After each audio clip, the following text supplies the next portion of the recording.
Good morning and good afternoon and good evening, wherever you are located on the face of the planet. And good afternoon, good evening, good morning, Africa. Because today I introduce to you one of my best in the series of trying to stimulate thought and prepare for the destiny of tomorrow, and trying to prepare our people for 22nd century domination. And I believe it. The book is titled Africa Must Be Developed. You get me and you hear me very right. Africa must be developed.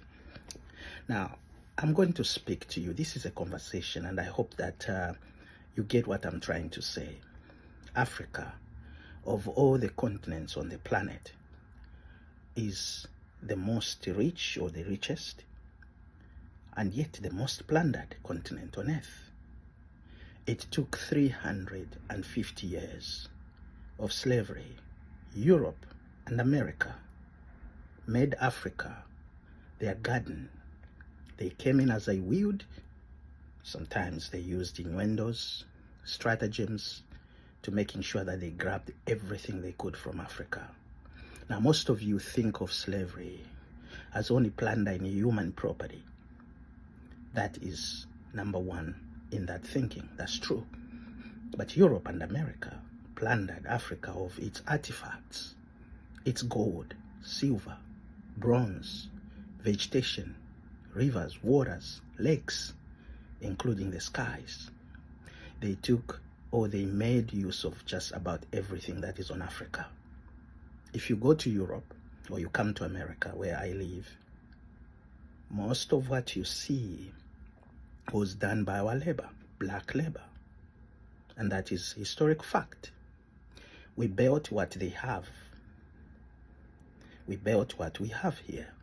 We, the black people of Africa, because we are being driven in drafts. I think at that time, close to 12 million Africans were shipped on seas to come and work here, abroad, in Europe or in America.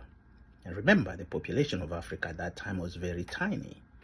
That could have represented at least 15% of African able-bodied labor. So what remained in Africa? Old fellas, children who could not develop Africa. That was the beginning of poverty for that great continent, because it couldn't produce for its own people. And when the European and Americans felt that they had been traveling too much, they decided they should come and be landlords. So they came after 350 years. They came and say, it's costing us money and resources and lives to be traveling on the seas. We are going to make our home right there.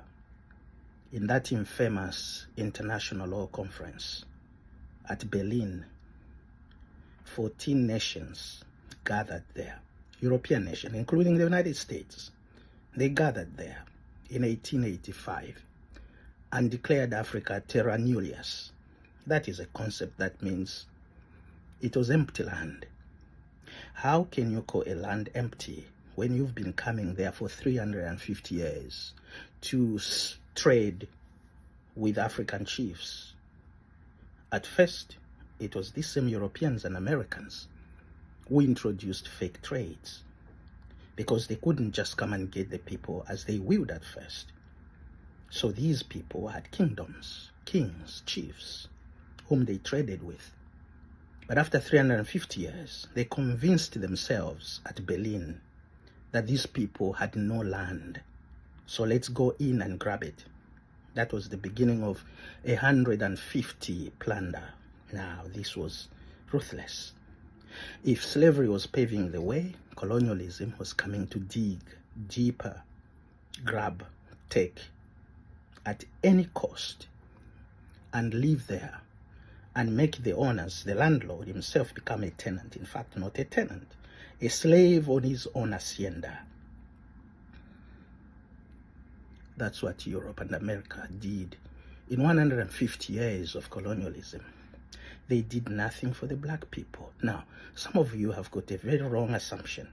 In fact, you read some of those racist European writers who say that the Europeans, it was inevitable for them to come into Africa so that they could teach the African people leadership, government. What leadership, what government, what trade, what economics? Our people in Africa had already all those skills.